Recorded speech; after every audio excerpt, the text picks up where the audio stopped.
In a fairly rare public protest in Moscow yesterday, where people were protesting about their partners being sent to Ukraine to the front line as cannon fodder.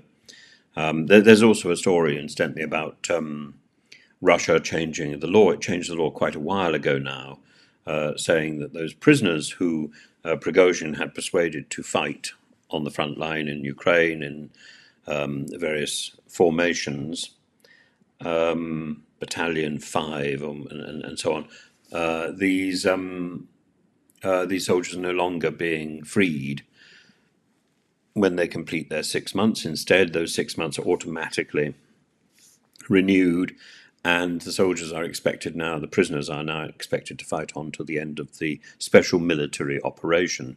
And even when they're then released, they're released on some sort of probation. So should they do something inappropriate again, then their original sentence, their original conviction will be taken into account.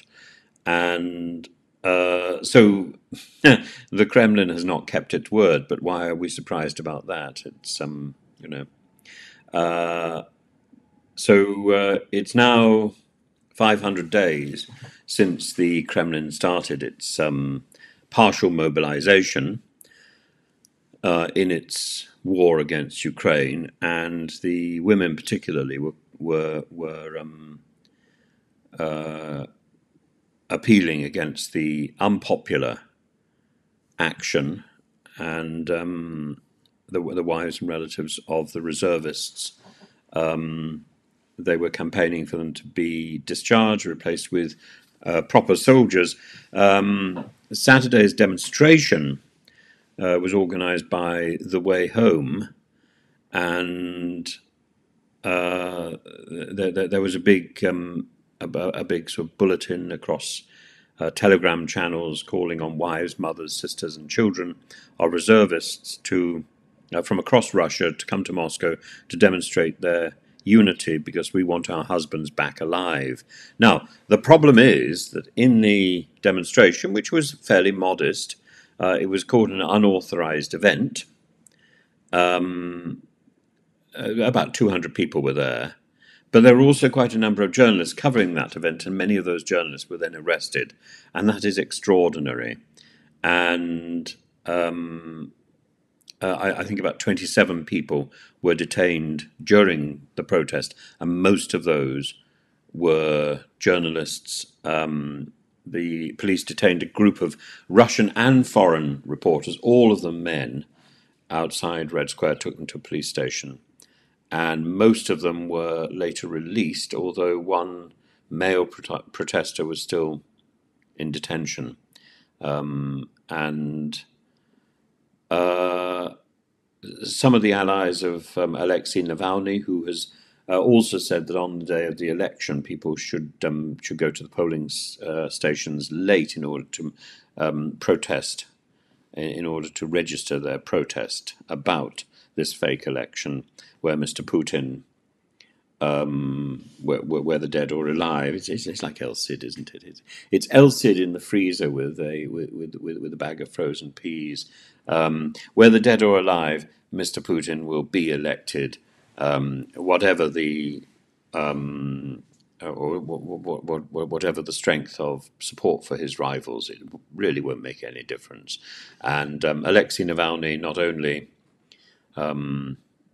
or his friends of Alexei Navalny not only lent their support for this protest in the general election, but also for the protest about the war in Ukraine, the illegal war in Ukraine, and calls for wives and relatives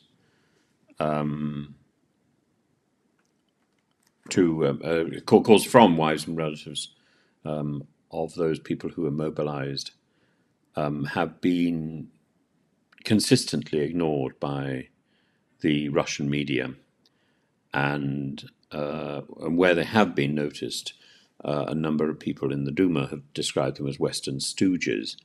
The protesters on Saturday were very firm that they were not Western stooges. They were saying a great tragedy. Well, Maria Andreeva said, whose husband and brother are both fighting in Ukraine, said that it was a great tragedy that happened between two brotherly peoples. Almost every Russian, and she's right, almost every Russian has relatives in Ukraine, close and distant. So this is a situation that has struck us to the core. After the Second World War, it seemed to us that our grandfathers died so that there would never be another conflict. And here we are, fighting our brothers in Ukraine. She's quite right. She laid flowers on a monument. They went to Putin's campaign headquarters to present their demands to him. Presumably knocked on the fridge. It'd be not so much difference there between talking to President Putin and trying to talk to Boris Johnson.